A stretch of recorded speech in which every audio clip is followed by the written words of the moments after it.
Your oral argument in State versus Sievers. Mr. Jeffrey, are you ready? Yes, Your Honor.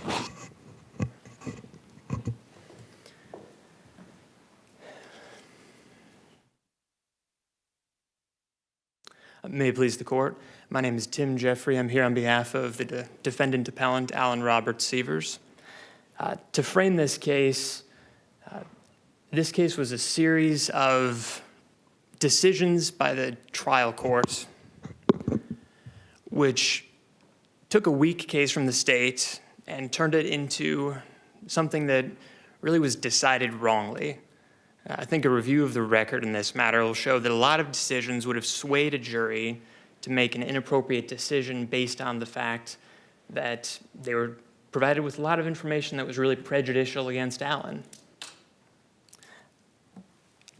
To start with the Outcry witness statute that came in, which is probably part of the reason why we're here before this court. This is a brand new statute. It was just enacted while this case was pending. Now, our position is that this was substantive in nature, shouldn't have been retroactively applied. The reason for that is because it affected Alan's substantive rights. Now, I don't think there's a dispute that the rules of evidence are, by their very nature, those are procedural. However, this permitted the state to call an additional witness that it wouldn't have been able to call. That's substantive. It lets the state put on additional evidence that it otherwise would not have been able to put on. It's like Herbeck that would disagree with that. So let's assume it's in effect and now move on to the question, uninitial disclosure. Does it have to be the first initial disclosure in your view? When there's ambiguity, a statute is resolved in favor of a criminal defendant. In this case, the words are N, A-N. On that point, counsel, I think we typically say that with a substantive law about whether someone's conduct might be criminal or not criminal. Do we say that with procedural rules? I'm unaware of any precedent where that distinction has been made. I will say that the case cited in the brief does indicate that when there's ambiguity in a statute, that the ambiguity should be resolved in the accused's favor. But even if it were not resolved in the accused's favor, there's two words, an, A-N, and initial, that go back to back. Both of those words imply first, meaning one particular disclosure. So if you have, the state's arguing that the would be the important word. If it was the initial, that implies there's one singular disclosure. An initial, A-N, meaning there could be more than one. Okay, that might be the case. The problem is they're undercut by the word initial. Initial does imply, based on the ordinary meaning of the dictionary, that there really only would be one disclosure. So, Counsel, my initial thoughts on that are that there could be multiple initial, right? I mean, couldn't there be multiple initial disclosures, what thoughts, anything like that? It does seem important that there's an and right next to a the, doesn't there? if the legislative intent was to permit unlimited disclosures, I think the word initial is a confusing word to put in there. It's certainly in the common vernacular, in the way that you just referred to my initial thoughts. You're saying more than one thought, but if you said initial disclosures, if that's what was in the statute, I think that would make sense. Looking at the trial transcript, I think you were actually the lawyer who cross-examined EO, and you asked EO, I think I'm reading right, who all did you tell initially? And then EO said CM and KK. So why can't KK be an initial disclosure, given that response to the question that you yourself asked? Well, if the court finds that the first disclosure that was made is what is applicable under the statute, in other words, the state would be potentially permitted to introduce evidence from one individual, then I think there would need to be a finding of who that particular individual was. So if even though EO did testify that at trial, he also testified previously at deposition that his mother was the first person he told. So if he'd told his mother first, then CM, then KK wouldn't be the initial disclosure, she would be the third disclosure. If, in contrast, she had been the first person he had told, that would make her the initial disclosure. And if the statute is permitting the state to introduce evidence from an initial disclosure, and this court's finding is that the statute means a singular disclosure, then KK really wouldn't apply. She wouldn't be the initial disclosure. Would the statute be administered, practically speaking, under your interpretation, when you deal with maybe disclosures that are close in time, disclosures to multiple people at the same time, or maybe disclosure of different events, for example? So a victim might disclose to one person abuse happened on this day, and then another person, a different, abuse happened on another day. How would you resolve those kind of practical difficulties? Well, there is a component of the statute that does weed out for statements that wouldn't be somewhat reliable. There is those indicia of reliability, that's the language in the statute that the court has to make a finding on. So if for example, there was a disclosure where there was just a one sentence, ambiguous, not really a lot of language, and then a subsequent disclosure which was much more detailed, I think there's a reasonable argument from the state that that second disclosure, which contained much more information, was more detailed, something that the person who the information was disclosed to would have a better reason for remembering that conversation. I think there are reasons why the state might want to use that second individual if it really was more of a full disclosure. And I think that's something that the state would have to weigh in deciding which evidence to present. But I don't think that limiting this to a single individual would preclude the state from making that argument, making that evaluation, that who the real initial disclosure was. My objection to this is that we don't know who it was because EO essentially stated that there were multiple individuals who had been the initial disclosure, and what constituted the disclosure was inconsistent at best. From a time perspective, how long after what you view as the initial first disclosure was the disclosure to KK? You're asking how long after the disclosure to KK was? So here is where I'm going with it. Initial, if I'm talking to three people at once, I have disclosed it once to three different people. Here, the argument is that it was disclosed once, then KK was at some point later, right? That's what EO's testimony was. Do we have a sense? Was it the next day, an hour later, 2 months later? Testified inconsistently between her deposition and her trial testimony as to when that occurred. So I really don't know when that conversation, if it did happen, happened. And to the extent that it was a disclosure about anything that occurred in this case, I would dispute whether that is actually the case. If you look at the testimony from KK at trial, she didn't indicate that EO had revealed any details, didn't indicate that she had mentioned Alan by his name. There really wasn't anything which pointed the finger at Alan in this case with what she had testified at trial as to the initial disclosure. Admission of SK's testimony harmless? It's not, because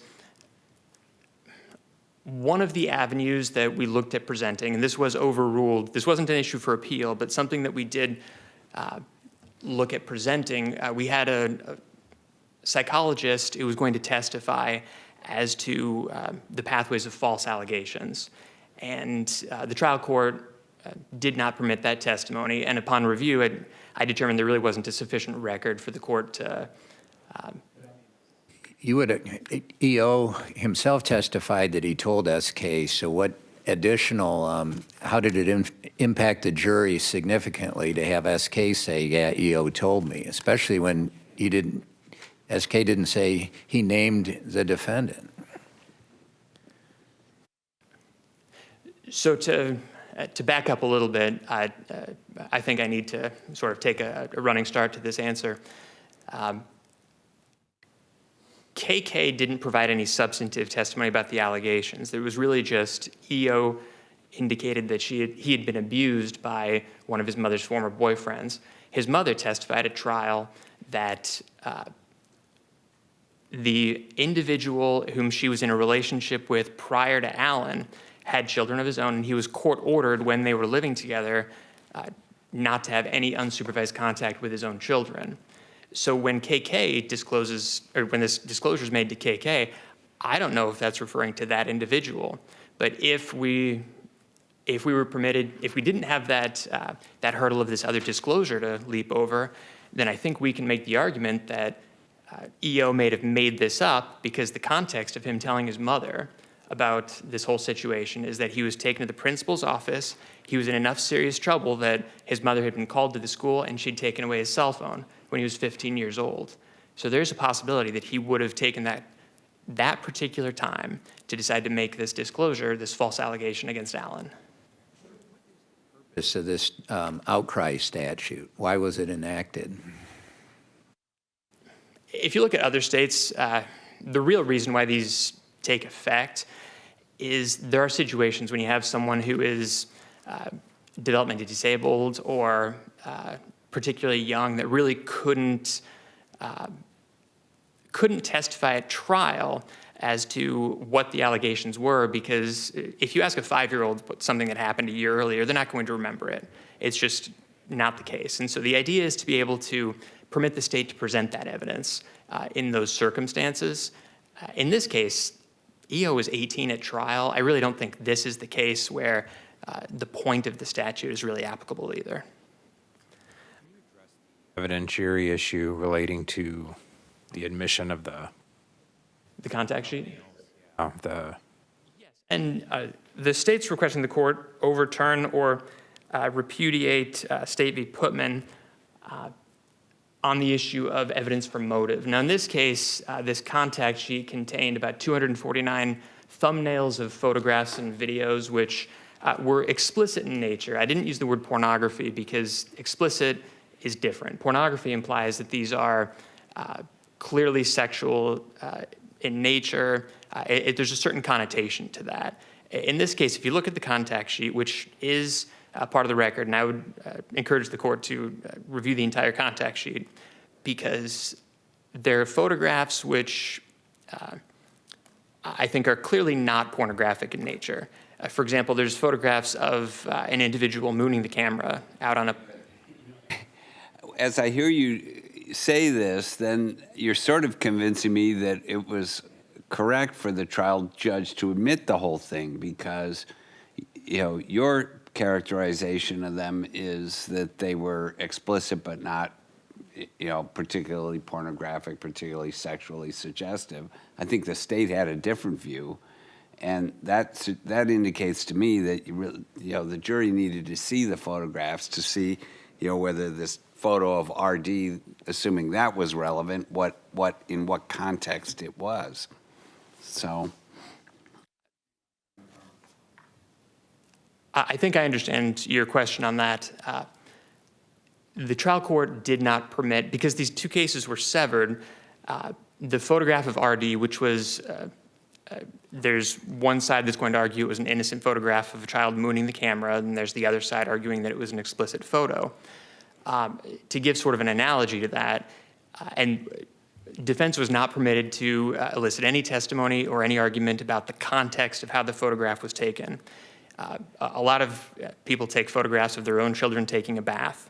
If that photograph was admitted of someone giving their kid a bath, but then the parents were precluded from making any argument about who the people were, in other words, the jury essentially got to hear that these children were strangers, it takes a much different context than being able to explain the circumstances behind that photo. at a trial, the photographs are only admitted to show that the photo of RD was stored in a file that had other explicit material in it. not to infer motive or intent. Is that right? I think it's the state's argument, but If any was made for the defendant, that there would be other ways to show that, you could have somebody testify that it was in a file, or you could have an index of the pictures without actually showing the pictures. I see I'm about 5 seconds out of time. May I answer your question? So there was initially an order from the court that had consolidated the cases, and then a subsequent order which had severed the cases, indicating that that photograph was too prejudicial to show to the jury. Following that, there was a motions limine hearing wherein that's what the trial court decided, was that it was not going to permit that evidence. Subsequently, the trial court, following jury selection, determined that it should be admitted, the photograph should. And then following opening statements, the court made an additional ruling. There was a discussion. I'm not sure I'd characterize it as a final ruling, but there was an indication that the court would not permit the photograph to be entered, but would permit the officer to describe it as child pornography, which from my standpoint was much more harmful than simply admitting the photograph and showing it to the jury. So in terms of a record, there was a significant amount of record made about whether the photograph should be admitted or shouldn't be admitted, and the state's alleged purposes of it. From defense's standpoint, the purpose was to essentially portray him as someone that had explicit photos. So I'm sorry, is your argument that the photograph of RD shouldn't have been admitted, or is your argument that including the 56 other photographs with it was the error? Which one is the error? Are the error in our standpoint. The photograph of RD was essentially, even if you take the state's characterization of it, which we would dispute, that it's a subsequent bad act, which shouldn't have been admissible, and it's simply propensity evidence. The photographs, the other 240-something photographs and video thumbnails, the state's argument is that those are corroborating that Allen had pornography on his computer, which we have the metadata, and this is all on the record, that all of those photographs, every pornographic image, the thumbnail that was on there, came into existence after EO moved out of Allen's house, and that's undisputed in the record. Thank you. Right. Wasn't there another argument made, though, that there was some grooming going on of the child, and that your client was showing him videos of nude women? That was something that EO testified to, was that that Allen had shown him pornographic photos of nude women. That was something that he had testified to at trial, and the state did present evidence that if that was the case, that might be grooming behavior. But the description of what EO showed, or what Allen showed EO from EO, was that he could just slide down, and it was just sort of something that just went on and on and on and on.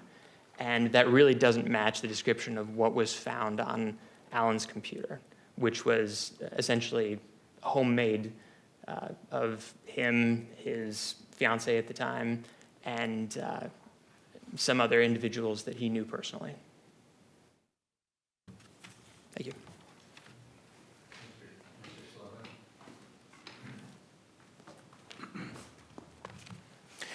Thank you, Your Honor, and may it please the court, counsel. Good morning. It's a privilege to be here. So let's start. Justice Mansfield, I agree. The dueling characterizations about the nature of these photographs, both the single photo of the boy and the other pictures in the folder, it's a really good reason for the jury to be shown the photos to resolve that fact dispute. The photos are the best evidence of the contents of the photos and their character. The purpose of admitting the photo of the boy was to establish intent and motive, a particularized kind of motive that most people do not share, a motive that makes it more likely that the act of sexual abuse occurred because it helps establish why an act of sexual abuse would have occurred. Motive is almost always at issue in any criminal trial as a way to establish that something happened by proving why it may have happened. This is an illustration of that. Also, Disavow that paragraph in Putnam. Putman reaches the right result. It says that the titles of the videos were proof of identity. The reason why they were proof of identity is because they were proof of motive, a motive that only particular people would have that helps narrow down the issue of identity. And as opposing counsel, made clear, identity was made or put at issue by the defense in this case too. So no, you don't need to overrule Putman. Disavowing that paragraph of Putman is actually logically consistent with Putman itself. And that paragraph has created some confusion in lower courts, as some of the cases cited in our brief makes clear. In other cases that, you could, even if the issue is whether just the defendant says, I'm not contesting motive, I'm just contesting whether I did the act, you can bring in motive to show that it's more likely they did the act. We've said that in other cases, haven't we? So Elston is coming to mind in particular as the photos of the girls being probative on motive to commit the sex act and also probative on intent. That paragraph in Putman still kind of lurks out there. It's featured in. Here's the concern. When I joined Putman, I mean, the concern is it's not whether the prior bad act, if you did some similar bad act in the future, whether that might not be evidence of the motive in the crime with which you're charged. The concern is then there's also a propensity inference, and you have to do the balancing, the 403 balancing. And I think we've said that unless the acts are pretty similar, there's a great danger that the propensity use outweighs the intent use. I distinguish this from a pure propensity inference. Propensity takes evidence of acts, then infers a character trait, and then argues that that means it's more likely that he acted in accordance with this character trait on this instance. It's a as before, so again now. Propensity, the acts establish propensity, establish these acts, right? It's that complete chain of logic that's the problem with propensity evidence, because we don't want juries to be saying that a person's prior actions are always illustrative of their character and their character always controls how they act in this situation. We say there's so many external factors that can control how a person acts in a given situation, right? This is not a propensity inference. This is evidence of the proving motive, and then the motive makes it more likely that it helps establish why sexual abuse would have occurred and thus makes it more likely that it did. So it's not propensity from prior similar acts. I'd also point out that sometimes It's the exact same reasoning, is that he took photographs of a child before, which establishes his character for wanting to engage in this kind of conduct, from which you could infer that he actually did the act in this case. It's the same chain of reasoning. I think the difference is that, at least in the case law, in these kinds of unique circumstances, the propensity evidence is just strong enough that the inference is logical. Like most people don't engage in, sex acts with children, for example. I see what you're getting at. I would distinguish it as the motive is not a character trait. It's not it's not a trait of character, an attribute of the person. It's a existing desire, an existing, it's similar to intent, where you don't say, well, the intent is a character trait. No, we have to prove a specific intent, an existing mental state that. Setting that aside, what about the remainder of the pictures, the 56 other pictures that were on this contact sheet? What is the basis for admitting those as opposed to testimony that these similar kinds of pictures were in the same file as the picture of RD? So seeing is believing. Unlike in Putman, these files were not named. The other aspect is that summary, if somebody attempts to summarize the general character of the photos, there's going to be disputes as to whether that summary is accurate. There's going to be a back and forth, and the jury's going to have to make a credibility determination about whose summary is the most accurate, when you could just show them the redacted photos. They weren't shown an unredacted contact sheet, I don't believe. The other thing is that once Mr. Sievers testified, I find it incredibly prejudicial. And to me, in a sex abuse case, showing the jury 56 other pictures of whether the images were pornographic or explicit, it certainly seems like it would tell the jurors that this defendant was doing things that were outside the mainstream, not normal.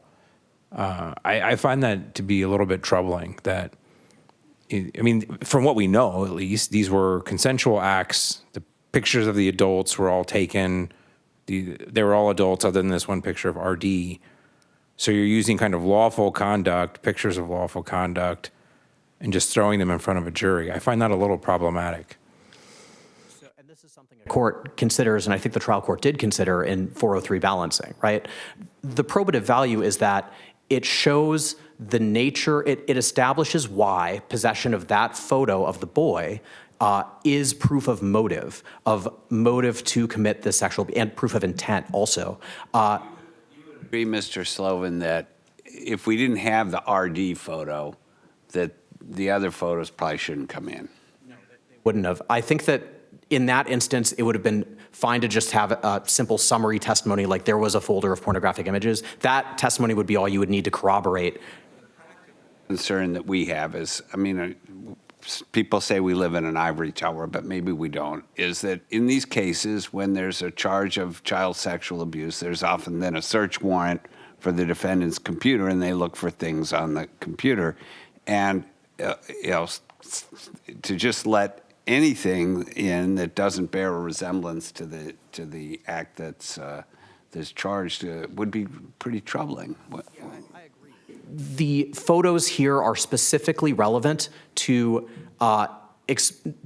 show why he possessed that photo of the boy, that it's in his folder of materials that a jury would infer, uses for his own sexual gratification and arousal. It establishes, and then he testifies like, no, I just kept that photo of the boy to show him later when he grew up to be goofy. But that's showing the pictures of the other, or showing the other pictures in the folder is how you disprove that testimony and restore the probative value of the picture of the boy as far as motive and intent goes.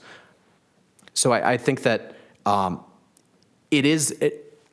I think the trial court should pay careful attention in terms of weighing this evidence for its prejudicial value. I think that there is, the other thing is that this court and other Iowa courts have said that when you do this 403 balancing, it matters if the other acts or the other evidence is less shocking or less offensive than the charged acts. And I think it matters that as was pointed out, all of the other pictures, except for this one picture of the boy, all of them are adults, or at least appear to be adults. And so this is not, and the discussion of these photos in the trial is not, both sides are telling the jury, like, look, this case isn't about trying him for possessing pornography. This case is about what the possession of the photo of that boy in the folder with this pornography, in the hidden folder that used to contain a subdirectory with that child's name, right? What that says about motive and intent, and how that, E could not have known that fact when he testified. He wouldn't have known about the existence of a folder of photos at all unless it was true that he had seen them. So all of this is relevant evidence, and I agree that there's a lot to consider, but I don't think the trial court abuses discretion here. I want to talk about initial disclosures. So I think this court covered the use of and versus the. It's an indefinite article that doesn't limit it to a single initial disclosure. I think one of the most important things for this court to do in this case is to provide guidance or a definition of initial disclosure. The legislature can be its own lexicographer when it chooses to, and here it did not. So I would suggest, now, We know from research and from, we've all read a lot of expert testimony about child sexual abuse and disclosures. And disclosure is a process. It can happen in multiple stages. To say that there is one single initial disclosure is kind of a misunderstanding of how disclosures occur. You first raised it, you said initial disclosures. And that word is singular. It is disclosure. And so it's not just the article, and it's not just initial, but that word isn't plural. So what do we do with that? So the way the statute is written, it sets out a framework for analyzing the admissibility of each piece of proffered testimony. It says testimony, the following evidence shall be admitted. Testimony by the victim concerning an out-of-court statement made by the victim to another person that is an initial disclosure of the offense. So this bit of testimony can be an initial disclosure of the offense. So can the next bit of testimony and the one after that.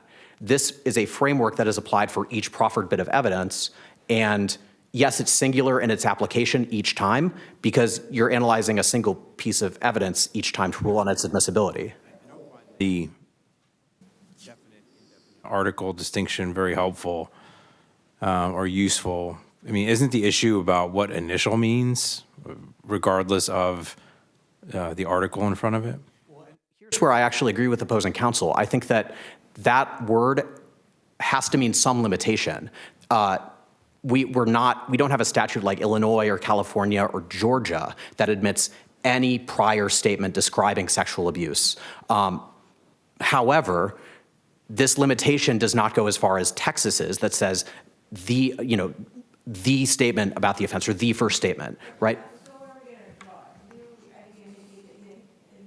disclosure to the law enforcement disclosure. I do. Here's That was several years, so at least time-wise, there's a pretty good gap. So why that? So here's what I propose. And this court has to adopt a definition, so here's my proposed one. Initial disclosure would require each of these be met. First, it has to disclose a new fact about what happened. I also think it could qualify if it's just disclosure to a new person, but that's kind of a optional. And then B, it also must occur before the initiation of the law enforcement investigation. It has to initiate or come prior to initiation of law enforcement investigation. It has to be in the earlier stage before the involvement of law enforcement. What's the basis for saying that becomes an initial disclosure? I mean, that sounds like what the state would like it to be, but what's the support for that?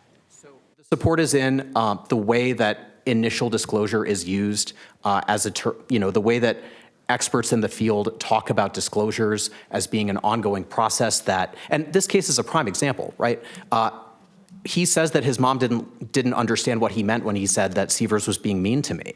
In his mind, he was telling her what happened, but nobody would understand it that way. Opposing counsel says that, look, if you have a first disclosure that just kind of says something happened and then a later, more detailed one, the later, more detailed one is more reliable and has more probative value and should come in. But under this definition of initial means the very first one ever, that wouldn't work because you would.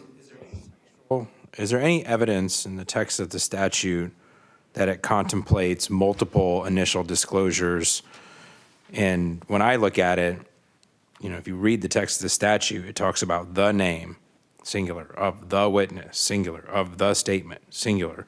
And it repeats that all the way throughout. I don't see anything in the statute that talks or even contemplates multiple witnesses and multiple statements. So can you point to me to anything in the statute that would alleviate that concern?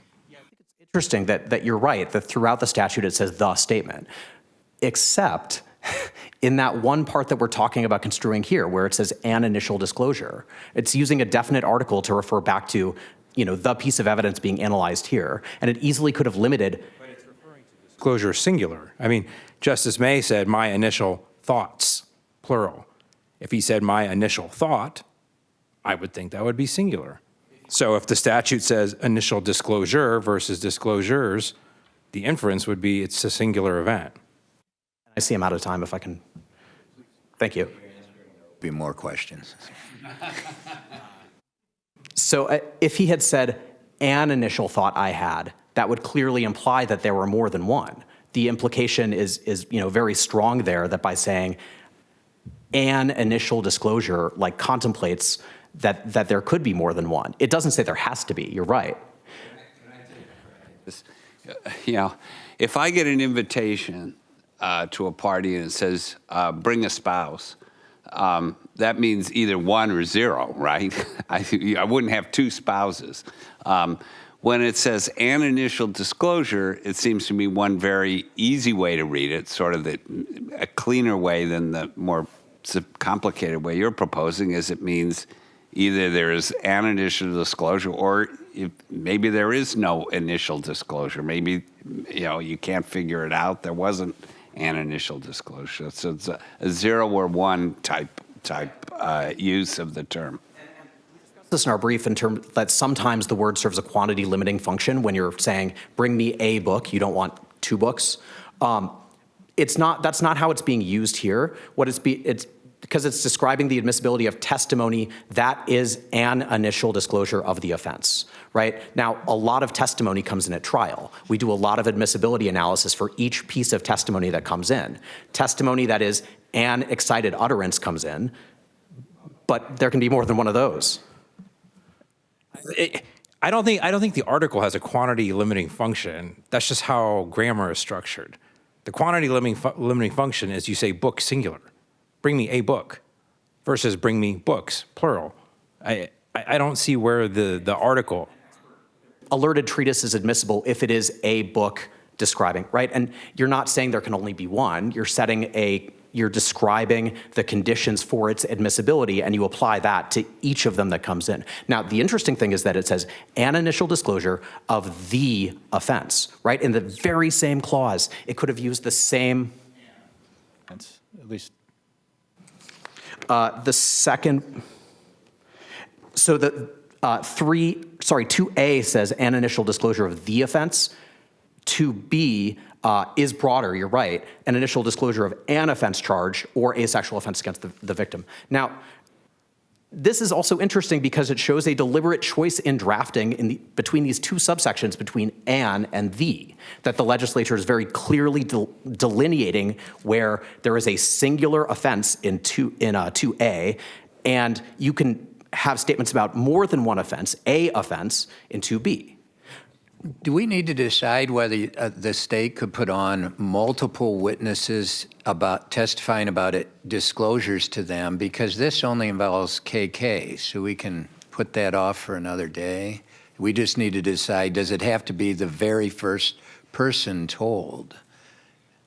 I think that's right. The other thing is that almost under pretty much any version of this that isn't the defendant's proposed version, KK's testimony would come in because it's the first time that he said his testimony about what he told CM is on page 362 of the transcript, and we really don't get a lot of detail. It's just he tells CM that he has a reason to empathize with him because CM was assaulted. To KK, he says it was one of his mother's boyfriends. So we get a new fact that is the narrowing down the identity of the. So what I really want to make sure I say is this should be an elements test and not a factors test. A factors test is where all these Texas courts get into trouble, where they have to do all of this weighing about was it a complete enough disclosure. And because they're looking at only the first statement that meets these factors, they have to go chronologically through everything the victim has ever said and do a weighing analysis for every statement that the victim ever made to see, and once they find one in time that is the initial disclosure, nothing else becomes admissible. There's so many opportunities for trial courts to get it wrong, and so little clear guidance from their appellate courts. They've written so many words, but those words don't provide clear guidance the trial courts can apply in the moment. More guidance from us. Do you agree that this statute as written is ambiguous? I think that it just lacks an express definition of the term initial disclosure. I mean, that kind of happens a lot. This court had to define good cause in 814-6, and that just means this court has to say what the words mean. Want to construe the statute to effectuate its purpose. What is the purpose of this statute? I think the purpose is to make more evidence admissible, evidence about things that the child said describing acts of sexual abuse early in the investigation, early in the stages of disclosure, right? And there's no, it's missing the quantity limiting language that would point us towards a framework like Texas's. It clearly contemplates the admission of reliable evidence, and it prevents the admission of unreliable evidence. I'm trying to come up with something that is, like you say, nobody wants a factor test. Any disclosure that was made before law enforcement was involved, unless the disclosure to law enforcement was the first disclosure. I mean, I think that that's fine. I think that that's actually broader than the definition I proposed. My proposed definition narrowed it slightly by saying it has to be at least a disclosure of a new fact or to a new person who wasn't previously told. But I think that works too. It is in alignment with the intent of the statute. And I also think you could lose the... Sounds like legislative drafting about what kinds of things and exceptions and limitations should we put into a statute, none of which I see anywhere in 622-31B. So maybe the answer is we decide the case and the legislature decides whether or not they agree. The legislature's kind of put you in that position here. You have to determine what the words mean to determine what the rule requires and what the rule does. And if I agree with you that if this court, does something the legislature doesn't like, the legislature can fix it. I think that the legislature specifically chose not to use quantity limiting language, chose not to use a definite article, even though that quantity limiting definite article is used in the same clause in a parallel subsection to delineate the meanings of those two clauses throughout the statute, right? But not here.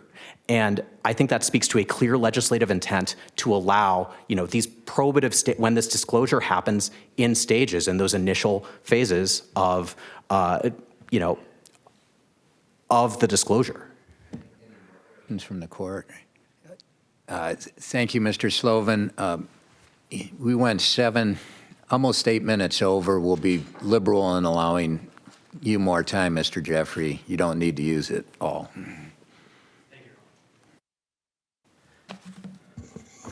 Well, I guess I'll start with the state's proposal on this. I think it's clever. The state's saying any new individual that has a new fact that's disclosed and it must occur prior to law enforcement's involvement. It sounds to me like a clear way to avoid any confrontation clause implications. In other words, anything where the confrontation clause wouldn't be applicable, that should come in. I think that's the state's request. Actually, I think there's confrontation clause issues overhanging this whole thing. I mean, KK testified, so it wasn't an issue in this case. But I don't think that any of these definitions necessarily solve the confrontation clause issue if the person who receives the disclosure doesn't testify. I think the person making the disclosure, so EO testifying would resolve the confrontation issue, because if KK testifies... I apologize. But I would agree. I don't think the court needs to get that far on this one. On this case, I think the court just needs to determine whether initial is applicable in this case and whether Purpose of the statute. If there is a child victim or developmentally disabled victim that made a disclosure but simply did not have the cognitive or intellectual ability based on their age or development to be able to adequately convey that at trial. I think one of the bigger aspects that you'll see more issues litigated before this court in the future is when a disclosure is made, how can you verify that that's actually the content of what the person stated? Because Counsel, you kind of started with an argument that was he'd been in trouble at school and he'd lost his phone, and then he raises it for the first time with his mom, and so maybe this was kind of made up because he was mad and he wanted mom to feel bad.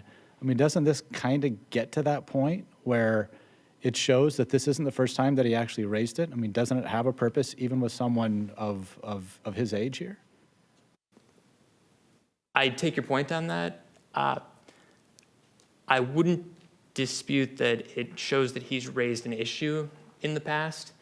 I don't think it necessarily points the finger at Allen in this case. As I indicated before, there was someone who was court-ordered not to have unsupervised contact with his own children when when his mother was married to that individual. And EO did testify at trial that he only lived with Allen for about 6 months when he was 8. EO's testimony was that the abuse from Allen occurred when he was either age 6, age 10, age 11, or age 13, and at trial, age 8. And he also testified that he had a very bad memory. So the state was trying to take a weak case in terms of a former child victim who really didn't have a good recollection of events, really couldn't pin down the exact details about what happened, may have been fuzzy on who did something to him, and was trying to bolster the case with this statute by saying, oh, he said this to someone. Kind of further the purpose of this testimony from KK then. If EO had a bad memory, KK comes in and says, he told me in 5th grade. Doesn't that kind of serve the purpose of the statute? I think that might serve the purpose of the statute, but under these facts, especially KK's testimony at trial, where there really isn't any details about what happened, it's just a very generalized statement. I think it's probably... Counsel, on that point, I think the argument that you're making maybe cuts against the no prejudice argument that the state has made about KK. No, there is no prejudice here because what KK said really wasn't that critical. I understand why the state would make that argument because it wasn't that detailed, but it did restrict defense from arguing that EO had made this up in the context of having his phone taken away from his mother when he was in trouble. And additionally, there is an overwhelming, when you look at numerous things that were brought before the jury in this case, having the defendant's best friend in an orange jumpsuit and shackles testifying that he's the... State asserts that the jury did not see the shackles. Is there any evidence in the record that jurors were aware this guy was in shackles? When, and I have about 3 seconds left, Your Honor, if I... Yes, Your Honor. When the jury came in, Mr. Sewer was seated on the witness stand. He did not stand up, as is tradition. So I don't think there's anything in the record to indicate that the jury saw him in shackles, but there's nothing to indicate that they didn't see him in shackles. The problem is I can't take any testimony from jurors as to what they did or did not see. But he was in an orange jumpsuit and he was shackled. That I agree with your argument that the Outcry statute allows for the testimony of a single witness. What guidance or how would we draft an opinion that gave guidance to district court judges to determine who the first disclosure was made to? So if you have conflicts, for example, you've mentioned it between deposition testimony, trial testimony, how would a district court judge sift through that and make that determination of who should be the witness that is allowed to testify under the statute? Well, that's actually, the deposition point is one that I think is probably most on point about that, because if someone is testifying consistently between a deposition and at an offer of proof at trial, I think that goes to show consistency in a statement, which it does lean toward more reliable statement. It's not determinative that the statement is actually reliable, but if the court has to make that determination that something is reliable, I think that's a good measure to use.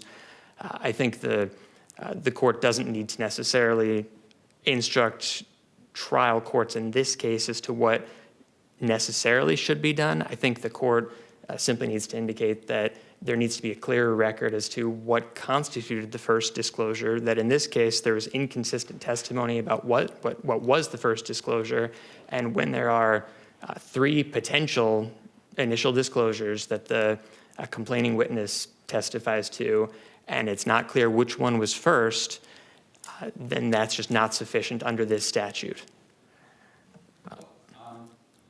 to the shackle issue, Mr. Jeffrey, and the jumpsuit, the state says, as I recall, that there was an objection made that Mr. Sir was going to come out in this way, and then the judge said, well, if you want to get regular street clothes for him over the lunch hour, that's fine, but I'm not going to delay his appearance at trial.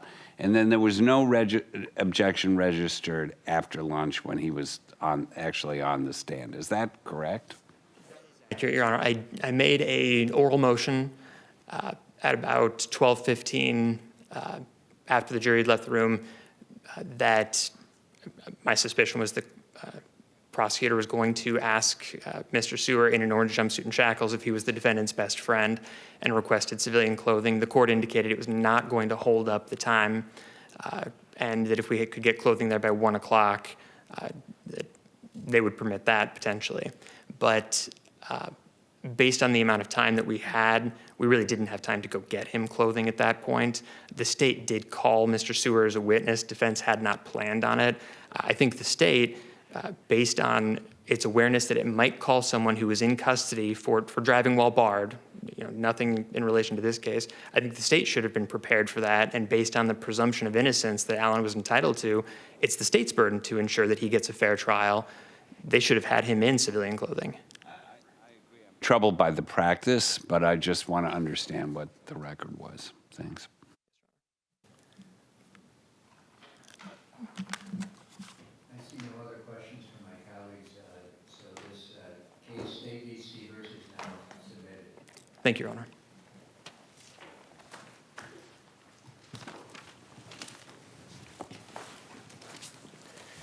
Bailiff, please adjourn court.